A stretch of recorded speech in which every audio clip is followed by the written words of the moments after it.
नमस्ते सर। कक्षा 10वीं द्वितीय भाषा हिंदी, जिसमें हम आज अपने पाठ्य पुस्तिका की पाठ नंबर 10 नीति के दोहे, इस दोहे के ऊपर कवि के साथ में हम कवि के बारे में चर्चा करेंगे। सभी लोग ध्यान से सुनिए।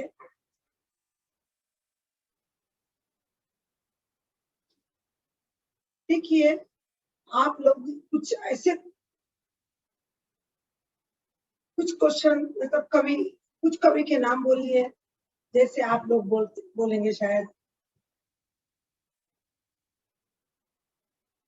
मीराबाई, सूरदास, सुमित्रा पंत, मैथिली शरण गुप्त। तो ये बताइए आप इसमें से प्राचीन कवि कौन से हैं? तो प्राचीन कवि में मीराबाई, रहीम, रसखान, सूरदास, कबीर आदि। प्राचीन कवियों में हमें उनके दोहे के माध्यम से क्या मिलता है? ज्ञान, जीवन में कैसे रहना, किसके साथ कैसा व्यवहार करना, फल के पेड़ की वृक्ष की विशेषता क्या है, और कैसे मित्र को बनाना चाहिए आदि इस नीतिपूर्ण बातें हमको उनके दोहे में मिलती है। ऐसे हर कवि ने अलग अलग शब्दों को चुना है। जैसे कबीरदास जी ने जाति पाति का भेद मिटाया, ऊंच नीच का भेद मिटाया।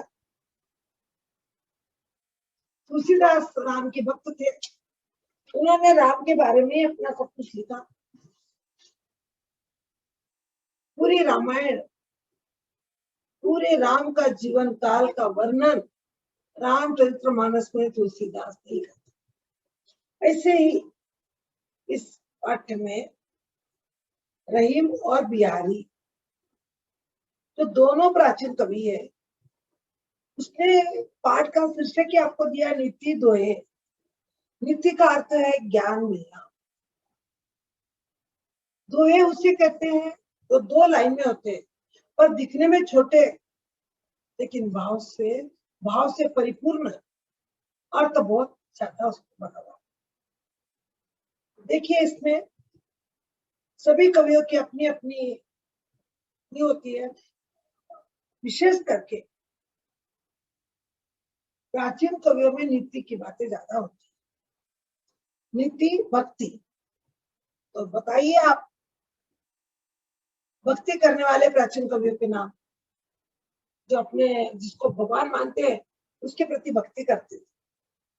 तो वो है मीराबाई, सूरदास, रैदास, जो और तुलसीदास को भी समझो, वो राम के भक्त थे, इसलिए उन्होंने राम को लिखा। कबीरदास जी, रहीम, ये तो सबके लिए दोहे लिखते थे। लेकिन इन्होंने अपने दोहे के अंदर, अपने भाव में, उन्होंने किसी को लेकर उसकी भक्ति की। जैसे मीराबाई ने कृष्ण की भक्ति की, तुलसीदास ने राम की भक्ति की, सूरदास भी कृष्ण के भक्त थे, रैदास भी कृष्ण के भक्त थे। ऐसे विशेष करके वो एक विषय को लेकर अपनी भक्ति बताते हैं। तो यहाँ पर हम लोग कई ऐसे कवियों के माध्यम से हमको कुछ सीखने को मिलता है उस प्राकृतिक चीजों से। जैसे एक पेड़ है, पेड़ में भी कुछ महत्वशील है और कोई महत्वशील नहीं। जैसे एक उदाहरण खजूर के पेड़ का दिया जाता आपको। बड़ा हुआ तो क्या हुआ, जैसे पेड़ खजूर, पंथी को छाया नहीं, फल लागे अति दूर। यहाँ पर पेड़ का महत्व कोई भी तथ्य नहीं रखता है, पेड़ तो है बहुत बड़ा, फलों से भरा हुआ भी है, फल भी लगे हुए हैं, लेकिन एक भूखा व्यक्ति अगर उस पेड़ के नीचे जाए तो क्या उस फल को प्राप्त कर सकता है? नहीं। तो जीवन में हमें भी बड़ा बनना है, लेकिन ऐसा बड़ा मत बनो जो किसी के योग्य न हो, किसी के काम न आए। तो इस तरह से कई ऐसी नीति से पूर्ण दोहे यहाँ पर दिए हैं रहीम और बियाहती के। तो सबसे पहले हम लोग रहीम देखिए, सबसे बड़ी विशेषता, रहीम मुसलमान का भी है, लेकिन वक्त वो हिंदुओं की, उन लोगों की नीतियों को अपनाया है, उस प्राकृतिक चीजों की नीतियों को अपना के अपने आप को समझाया है कि हमें किस प्रकार से अपने जीवन में उनके गुणों को अपनाना चाहिए और कैसे मित्र बनाना चाहिए और हमारे जीवन के अंदर क्या श्रेष्ठ होता है। इस प्रकार से कवि रहीम के बारे में पहले तो हम लोग इसमें देखेंगे कि उद्देश्य, इस पाठ का उद्देश्य क्या है कि छात्रों को काव्य रचना में दोहे से परिचित कराना। यानी दोहे क्या है ये मैंने आपको बताया कि दोहे दो ही लाइन के होते हैं, लेकिन दो लाइन में अर्थ विशाल होता है, दिखने में छोटे और अर्थ से बहुत बड़े होते हैं। और कराना, सृजन करने की प्रेरणा देना, उनमें नैतिक मूल्यों का विकास करना, कि उसका क्या मूल्य है ये बताना है, इस पाठ का मुख्य उद्देश्य है। अब देखिए इसमें दोनों के दोहे अलग अलग कितने प्रभावशाली है इसको बताया है। नैतिक गुणों का, इस दोहे के द्वारा आपका नैतिक गुणों का विकास द्वारा ही हम अच्छे बुरे, सही गलत में भेद कर सकते हैं। हमारे अंदर ये कला नहीं है, तुम अच्छे को अच्छा और बुरे को अच्छा कर देते, तो कौन सी चीज अच्छी है और कौन सी चीज बुरी है, किसे छोड़ना है किसे अपनाना है, क्योंकि दुनिया तो बहुत विशाल है, उसमें कई तरह के लोग हैं, कई स्वभाव के लोग हैं, लेकिन हमें तो उसी के साथ में संगति करनी चाहिए जिसके अंदर कोई ज्ञान की। इस तरह से कवि रहीम ने अच्छे बुरे, सही गलत का भेद को जान सके ऐसे दोहे अपनाए। ये तो हम सबको अपना ले। आप देखते हो छोटा सा बच्चा भी अगर उसको कोई चीज दो, चॉकलेट भी दो, तो उसको वो चीज अच्छी लगी तो वो खाएगा, नहीं तो नहीं। इस तरह से आप ध्यान में रखिए कि उसके लिए ये काम बहुत मुश्किल है कि वो अगर अच्छे बुरे की पहचान न कर सका तो कड़वा भी खा लेगा और मीठा भी खा लेगा, तो मुख की विकृति उसकी हो जाएगी। इसीलिए हमें हर चीज में सही क्या है, गलत क्या है, अच्छा क्या है, बुरा क्या है,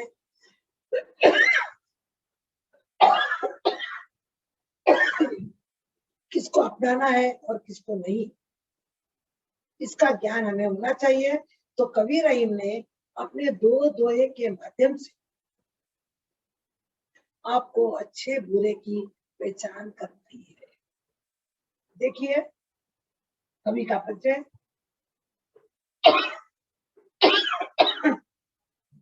कवि रहीम जीवन काल, जीवन काल, जीवन यानी जन्म और काल यानी मृत्यु।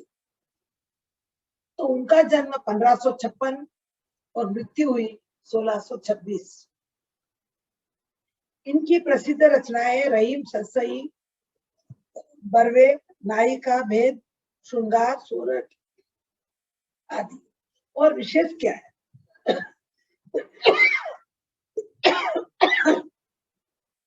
संस्कृति, अरबी, फारसी के विद्वान थे। संस्कृति भी आती थी, अरबी भी आती थी, फारसी, ये तीन भाषा के तो ये बहुत ही पंडित थे। अकबर के मित्र थे। कहते हैं कि रहीम अकबर के मित्र थे और प्रधान सेनापति व मंत्री भी थे। जैसे अकबर बादशाह के दरबार में बीरबल भी उनका एक मित्र था, वैसे ही रहीम भी अकबर के ये मित्र रहे और प्रधान सेनापति भी रह चुके हैं और मंत्री थे। इतनी इनकी कवि क्षेत्र की पहचान। अब देखिए, ध्यान से एक एक शब्द को सुनिए, उसके अर्थ को जानिए। जब तक अर्थ समझ में नहीं आएगा तो आप उस दोहे का भाव नहीं समझ सकते। एक बार अगर अर्थ समझ में आ गया आपको, तो आप बहुत आसानी से, चाहे उस दोहे का भाव लिखना है या चाहे आपको उसका अर्थ बताना है, बहुत ही सुंदर। लेकिन ये जब भी आएगा जब आपको उसका भाव अर्थ समझ में आए। जैसे कि अब कई शब्द यहाँ पर आया। अब कई शब्द क्या है, क्योंकि उस समय हमारे पास देवनागरी लिपि नहीं थी, इनको पूरी न हिंदी न वो आती थी, इसीलिए ऐसे कई शब्द हैं जिसको हमें समझना है। कहीं रहीम संपत्ति संगे। अब संपत्ति शब्द का अर्थ तो आपको आ जाएगा। संपत्ति का अर्थ है धन, दौलत, जायदाद। अब कहीं अनेक कहते हैं। एक बार अगर इसका अर्थ समझ ले, लिख ले आप लोग। कहीं का अर्थ है कहते। कहते हैं रहीम संपत्ति संगे। संगे यानी साथ, संपत्ति यानी जायदाद। रहीम कहते हैं बनत बहुत बहुरीत, यानी हमारे पास अगर संपत्ति हो तो बहुत लोग सगे बन जाते हैं। सगे का अर्थ साथी, फ्रेंडशिप होती है। कब बनते हैं लोग हमारे साथ फ्रेंडशिप, कब करते हैं? जब हमारे पास धन होता है, संपत्ति होती है। हमको लेकर वो साथ नहीं करते। हमारे पास पैसा हो। एक छोटा सा उदाहरण देखिए कि एक बच्चे दो मित्र है। एक मित्र के पास जेब में अच्छी रकम है, पैसे हैं, तो दूसरा भी उसके साथ आगे पीछे घूमता है। पर वो तब तक ही घूमता है जब तक उसके पास जेब में पैसे हैं और जब तक उसका मजा उड़ाता है। लेकिन जैसे ही अगर वो कोई उसको देख ले, पकड़ा जाए, कुछ होता है, उस समय वो साथ में रहने वाला व्यक्ति, साथ में रहने वाला मित्र उसको तुरंत छोड़कर चले जाता है। देखिए, ऐसे लोगों से हमें दोस्ती करना चाहिए नहीं। यही बात इस कवि में बताई है। कवि ने कहे रहीम संपत्ति संग। रहीमदास जी कह रहे हैं कि धन के साथ कोई भी दोस्ती करता है अलग अलग रीति से। मैंने ऐसे कई उदाहरण देखे। जिस घर में एक वृद्ध व्यक्ति बीमार था, कोई उसके पास नहीं फटका, इवन उसका बेटा भी नहीं, अड़ोसी नहीं, पड़ोसी नहीं, सगे नहीं, संबंधी नहीं। फिर अड़ोसी पड़ोसी फिर भी आएंगे, लेकिन सगे संबंधियों से कोई रिलेशन नहीं आया। और जब उसका अंत समय आ गया तो लोग उसने कहा कि अरे मेरा चाचा था, मेरा दादा था, मेरा काका था, मेरा पिता था। क्योंकि उसके पास क्या था? धन था। अगर धन नहीं रहे तो फिर कोई भी नहीं आता। इसीलिए कवि ने बताया है कि धन रहे तो सब सगे बन जाते हैं, सब रिलेशन बन जाते हैं। सगे का अर्थ आपकी भाषा में रिलेशन, संबंधी। धन नहीं है हमारे पास, कोई भी पूछता भी नहीं हमको। माँ अपनी बेटा अपने माँ को माँ भी कहने में आप पीछे हट जाता है। तो देखिए, कहीं रहीम संपत्ति सगे बनत बहु बहुरीत। अलग अलग रीति से कोई मामा बनकर आता है, कोई चाचा बनकर आता है, कोई बेटा बनकर आता है, अलग अलग तरीके से। अरे वो मेरे चाचा थे, वो मेरे काका थे, वो मेरे मामा थे, सब कुछ अलग अलग संबंध बना लेते। बनत यानी बनता, बहुत बहु अलग अलग रीति से सब लोग आ जाते हैं। बहु यानी अनेक रीत है। कोई कुछ बोलता है, कोई कुछ बोलता है, पर सब सब बोलता है। ये रिश्ते कब तक रहते हैं? जब तक हमारे पास धन है। धन अगर हमारे पास नहीं है तो कोई रिश्ता नहीं। एक बेटा भी अपनी माँ को माँ कहने से दूर भागता है। ये सब किसकी महिमा है? धन की। इसीलिए कवि ने रहीम ने कहा, विपत्ति कसौटी जे कसे ते साचे मीत। ये सब ऊपर की लाइन में जो भी अपने अपने सके बता रहे हैं, ये सब झूठे हैं। ये किसके सके हैं? धन के। लेकिन कवि रहीम ने बताया आपको, विपत्ति कसौटी, विपत्ति यानी मुसीबत, कसौटी यानी आपको मालूम है कि सोने को अपना असली रूप बताने के लिए उसको कसौटी पर कसते हैं। एक काला पत्थर आता है जिसके ऊपर उसको घसा जाता है, और नहीं तो सोने को अपना असलियत बताने के लिए उसके ऊपर क्या डालते हैं मालूम आपको? तेजाब, एक द्रव्य। अगर वो ग्रीन हो गया तो समझना वो चीज असली नहीं है, और व्हाइट हुआ तो उसको प्लास्टिक। तो इसी तरह से जीवन के अंदर भी जो मुसीबत में हमारा साथ देता है, कसौटी पर जे कसे, जो कसौटी पर कसने को तैयार हो, जो मुसीबत में आने के, मुसीबत में हमारे साथ रहने को तैयार हो, यही साचे मीत, यही यानी वही। साचे यानी सच्चे, और मीत यानी मित्र। कबीर रहीम ने सच्चे मित्र की पहचान कराई है इस दोहे के द्वारा। कि सच्चा मित्र कौन होता है? जो भी मुसीबत के समय हमारे साथ रहता है, वही सच्चा मित्र बन होता है। ऐसे तो बहुत मित्र बन जाते हैं। जेब गरम तो सब कुछ गरम, और जेब खाली अपनी तो कोई अपने पास भटकता भी नहीं है। तो कहने का तात्पर्य, इस दोहे में कवि रहीम ने आपको एक नीति बताई है कि आप मित्र की पहचान कैसे कर सकते हो। जब आपकी मुसीबत में वो मित्र आपके काम आता है, आप सोच लेना यही मेरा सच्चा मित्र है, बाकी के मित्र तो सब नपुंसक। इस तरह से हम मित्र की पहचान कर सकते हैं। समझ में आया? अब देखिए, रहीमन पानी राखिए, बिन पानी सब सून, पानी गए न उबरे, मोती मानुष छू। क्या बताया कवि रहीम ने? यहाँ पर इस दोहे के अंदर एक ही वर्ड 3 बार आया है, शब्द पानी पानी पानी, लेकिन तीनों पानी का अर्थ क्या है? अलग अलग है। रहीम ने पानी राखिए, पानी का अर्थ यहाँ पर इज्जत। बिन पानी सब सून, बिना इज्जत के सब सूना सूना है।